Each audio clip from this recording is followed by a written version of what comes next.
Hey guys, what's up? TechPro95 here. Tonight I would like to show you a few things I love about the new Photoshop CS6. I know I might be a little bit late on this video, but please bear with me. School and work has cut into my time, and I'm begging you just to bear with me. I'll try to put up videos a lot more frequently in the coming weeks. But let's just get straight into it. I want to take the time to just tell you about this clan. I just joined DHG, the Hard Gamer, sponsored by GameStop.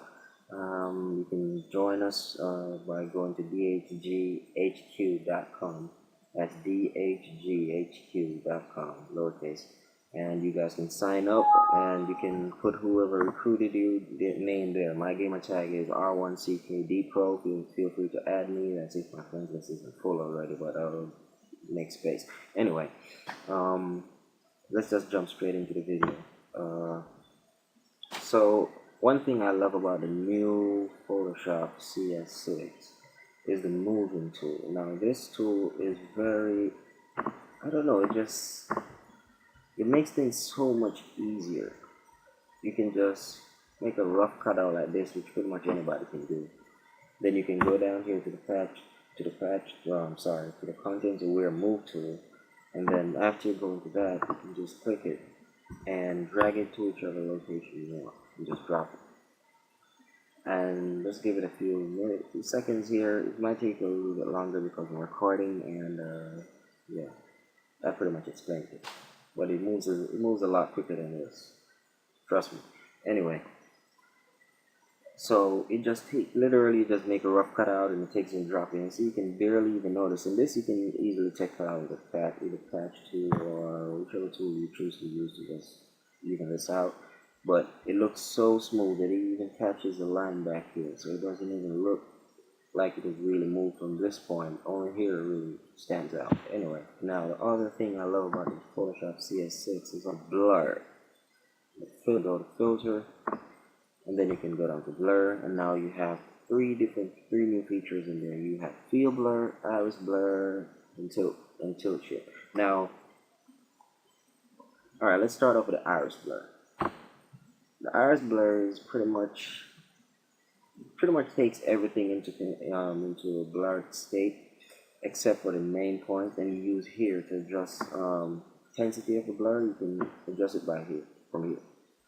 You can max it all out, which I don't think you're gonna want to do that. Anyway, yeah, you use that, and then you use this to show where it actually is gonna fade off with real blurs. So here is the point where it starts. You can bring that in, or you can take it out and intensify your blur. So that is one other feature that I like about the new Photoshop CS6. This would have taken maybe much longer on the Photoshop CS5, but thank God for innovation. Anyway, let's go to the next one. Over here, I have a different, as you can see, I get all of my backgrounds, or most of them, from this website here, desktopnexus.com. So desktopnexus.com is like a website, and then pretty much anybody can go on, and people put up wonderful wallpapers that they have edited and everything. And you can even mess around with some of them, or you can just Google, as any average guy can do. Anyway, for this photo in particular, I'm just going to go to filter again, and then I'm going to use field blur this time. Let's see. Yeah, no. Oh, well, I can use this to do it as well. Alright, field blur pretty much gives you an overall blur of every single thing. I mean everything. You can use it here, you can move it, put it over here, blur, and pretty much it works the same way. All three of them work the same way. Just press escape to get out of that, and let's go back to tilt shift. This is the one I really wanted. This one gives you, it makes everything looks like it look like something you just see on a piece of cardboard that people created with their hands, but it's actually a real village, and it just gives you this miniature look to this. I really love this feature. I really love this one. This one works. I'm just gonna press enter, and you're gonna see the difference. This is the original photo. That's how it looks, and now this is how it looks afterwards. If you don't see the difference, let me So here it is. This is original photo. This is how it looks. And now this is how it looks after you put on the blur.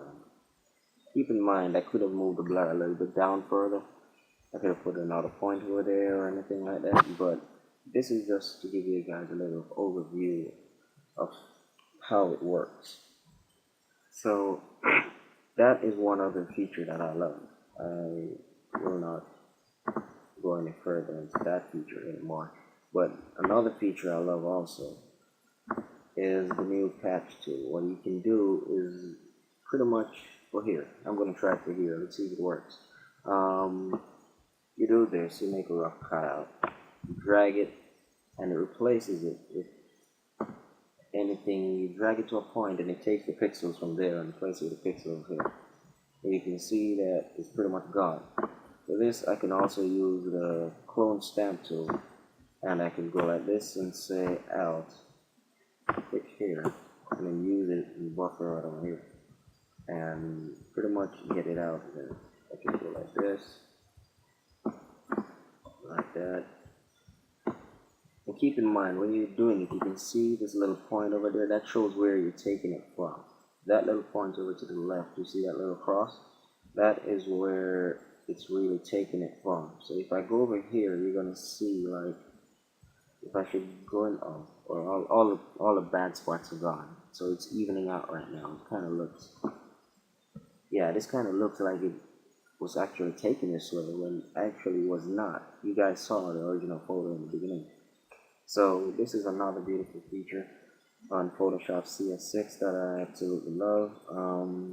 What else? Let's see if I'm forgetting anything. There's a lot more. The raw feature on this also is superb. I haven't mastered it. I haven't mastered it as yet, but I'm hoping to, and I might do a video on it. But I recommend Photoshop CS6 for pretty much everyone. You have a timeline where you can edit videos, and for those of us who are not or weren't or isn't interested in videos or were never interested in videos, and they were interested in Photoshop, you can pretty much do everything here just the same. You can use your brushes on your images, your videos, your pictures. You can do everything. When you click on a layer, it clicks on. When you click on the image on the screen, it clicks on the layer over to the left, over to the right of your screen, and you can pretty much do your editing from right here. I'm not telling you guys to leave from what you're used to. If you're used to using a different software to do your videos, please do so. But for those who are just strictly Photoshop users, this is another great feature. Well, that concludes my video for now. I would love to get into the 3D feature, but my computer isn't really working with me. As you can see, the error keeps popping up every second. But for right now, that will conclude my video. Rate, comment, and subscribe. Thanks. Alright.